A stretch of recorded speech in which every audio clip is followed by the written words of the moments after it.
আগামীকাল বারাসতে অভয়া মঞ্চের যে কর্মসূচি ছিল, যে কর্মসূচি নিয়ে আদালতের দ্বারস্থ হয়েছিল এবং একটা আইনি জটিলতায় গোটা বিষয়টা ছিল, তাতে অনুমতি মিলেছে আদালতের তরফে। সর্বাধিক ১৫০০ লোকের জমায়েত করা যেতে পারে।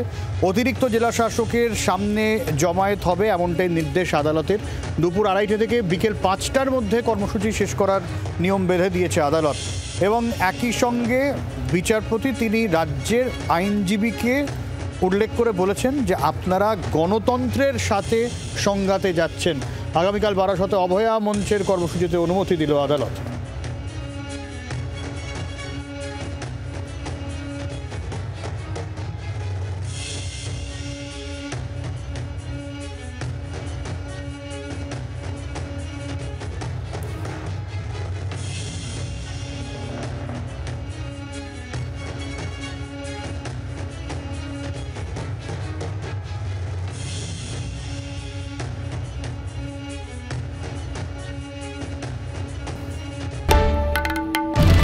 বাংলার আওয়াজ, বাঙালির আবেগ, জি ২৪ ঘন্টা।